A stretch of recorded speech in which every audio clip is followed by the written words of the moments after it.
నమస్తే అండి. Welcome to tree media devotion.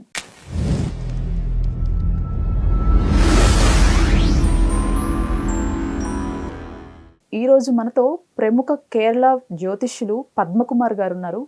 Sir నమస్తే. నమస్కారం. మనము ప్రీవియస్ చూసుకుంటే చాలా టీవీ ఛానల్స్లో కొంతమంది జ్యోతిష్యులు కొంత ఒక వర్గానికి సంబంధించిన అందరూ కలిసి జగన్ గారే వస్తారు, జగన్ గారే సీఎం అవుతారు అని చెప్పటం జరిగింది. ఇకపోతే నేను ఒక దగ్గర విన్నాను, చంద్రబాబుకి విపరీత రాజయోగం ఉంది అని చెప్పారు. అంటే ఎలా చెప్పారు, దేన్ని బేస్ చేసుకొని చెప్పారు? ఈ రాజయోగం ఓకే, మహారాజయోగం ఒకటి, విపరీత రాజయోగం అంటే ఏంట అంటారు అసలు? విపరీత రాజు ఇప్పుడు ఎప్పుడైనా సరే అస్ట్రాలజీ ప్రిడిక్షన్ చెప్తున్నప్పుడు ఓకే, ప్రాక్టికల్గా ఎలా జరుగుతుందో అన్నది అస్ట్రాలజీ భాషలో చెప్పడానికి రాదు. కారణం ఏంటంటే, ఉదాహరణకు ఒక హస్బెండ్, ఒక మనిషి hospitalised, condition critical, doctors hope వదిలేశారు. అప్పుడు కన్సల్ట్ చేస్తారు ఎవరన్నా. జనరల్గా మనిషి జాతకం చూసి what is the health condition అని చూస్తాం. తర్వాత వైఫ్ది చూస్తాం, లేదా పెద్ద అబ్బాయిది చూస్తాం. వైఫ్ మాంగళ్య స్థానం బాగుంది అని ఉంటుంది, వెరిఫై చేస్తాం. వైఫ్ మాంగళ్య స్థానం బాగుంది, గట్టిగా ఉంది అని చెప్తాం. అప్పుడు డెఫినెట్లీ డేంజర్ అన్నది లేదు. సరే, నేను చెప్పి పంపించాను అనుకోండి, మీరు చిన్న పరిహారం చేసుకోండి, హెల్త్ బాగవుతుంది. నేను మెడికల్ సైన్స్ని కాంట్రడిక్ట్ చేయలేదు. వాళ్ళ అనాలిసిస్ ప్రకారంగా ప్రాబబుల్స్ చెప్పారు గ్యారంటీగా. మనం దీని ప్రకారంగా చెప్పాం. నేను చెప్పినందుకు అలా జరిగిందో అన్నట్టేం కాదు, యోగం అంతే. వాళ్ళు చేస్తారు డెఫినెట్లీ. డాక్టర్స్ కూడా చెప్తారు, కొన్ని సందర్భాలు డాక్టర్స్ ఇలా కూడా చెప్తారు, it is beyond our medical science to understand what it is. You are lucky, safe, బాగుంటుంది అన్నట్టు ప్రికాషన్స్ ఇస్తారు. Balance part of the life వెళ్తుంది. Okay, so this is how ఉంటుంది. ఇక ఒక్కొక్కరు ఒక్కొక్క స్టైల్లో క్యాల్కులేట్ చేశారు, వాళ్ళ స్ట్రాటజీ ప్రకారంగా క్యాల్కులేట్ చేశారు.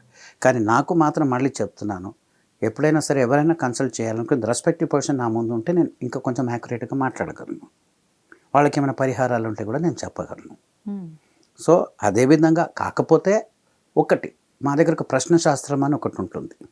సడన్గా అడుగుతాం, మేము హరోస్కోప్ ఏం డీటెయిల్స్ తీసుకోకుండా కూడా చెప్తాం. ఏం డీటెయిల్స్ తీసుకోకుండా కూడా చెప్తాం. కానీ దానికి ఇంకా పద్ధతులు పాటించాలి. కానీ ఎక్కడి నుంచో ఫోన్ చేస్తారు, హెల్త్ బాగలేదంటారు, లేదా ఇక్కడ స్ట్రక్అప్ అయిపోయానంటారు, సార్ మా పాస్పోర్ట్ కనపట్టలేదంటారు. ఇట్లాంటి కొన్ని ఎవరో కాల్ చేస్తారు సడన్గా. మేము ఎక్కడో ఉంటాం, దానికి టైమింగ్స్ ఉండదు. కానీ to a good extent 90% members మాకు బాగా తెలిసిన వాళ్ళే ఫోన్ చేస్తారు. సో వాళ్ళది ఎంతో కొంత వాళ్ళ డీటెయిల్స్ మా దగ్గర ఉంటుంది, మా మైండ్లో ఉంటుంది. సో ఈ టోటలీ తెలియని వ్యక్తుల గురించి చెప్పటం అంటే, ఒక చంద్రబాబు గారి గురించి కానీ, మోడీ గారి గురించి కానీ చెప్పడం, ఇంకెవరి గురించి అని చెప్పడం కానీ చేస్తే దానికి ఓకే మేము కంపారిటివ్గా తీసుకుంటాం. సో వాళ్ళది ఎలా ఉంది, వీళ్ళిద్దరిలో ఎవరిది ఎక్కువ ఉంది. సో ఎక్కువ ఉన్నది ఇస్ ఎ విన్నర్, కొంత తక్కువ ఉన్నది. అప్పుడు రాజయోగం అన్న మాటకు వస్తే, డైరెక్ట్ రాజయోగం అంటే సీఎంకి తీసుకోవడానికి కూడా లేదు. ఒపోజిట్ లీడర్ కూడా రాజయోగమే, ఎమ్మెల్యే గెలవటం కూడా రాజయోగమే.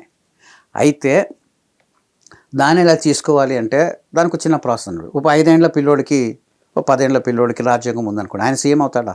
కాడు కదా. Will become leader of the class. So input మీరు ఏమి ఇచ్చారు, అది కూడా బేసే. అది సక్సెస్ అవ్వడానికే మనం పూజలు, పరిహారాలు చెప్తాం.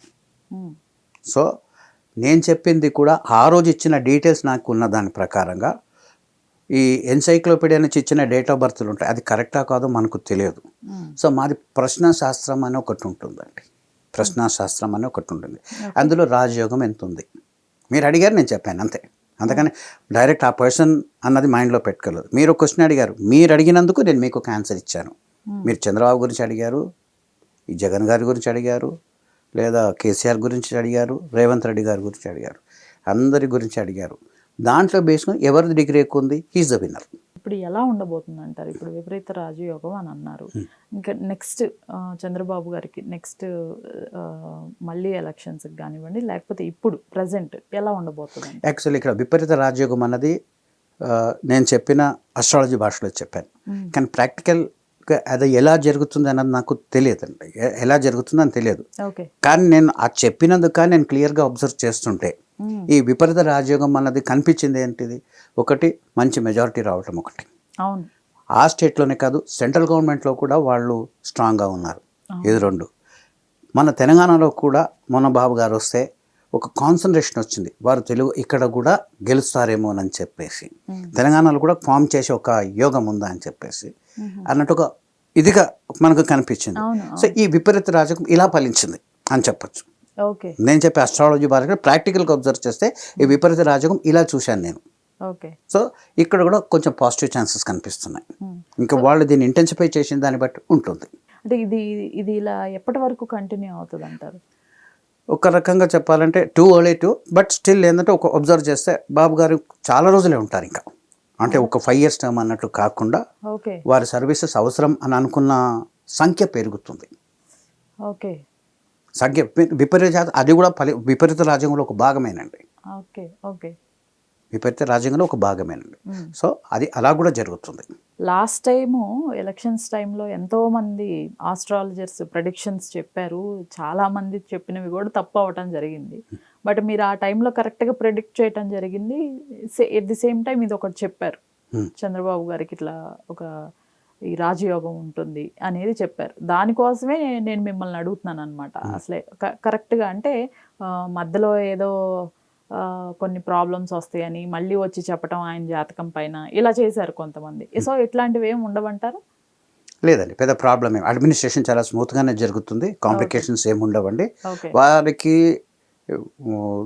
దైవానుగ్రహం కూడా ఉంది అని చెప్పొచ్చు అండి, ఇప్పుడు చెప్పచ్చు. సో కంటిన్యూటీలో ఇంకా అక్కడ పార్టీకి సపోర్ట్ చేసిన వాళ్ళలో వాళ్ళ వల్ల మిగతా వాళ్ళకి కూడా బలం పెరిగింది అని చెప్పొచ్చు. థ్యాంక్ యూ అండి. నమస్కారం.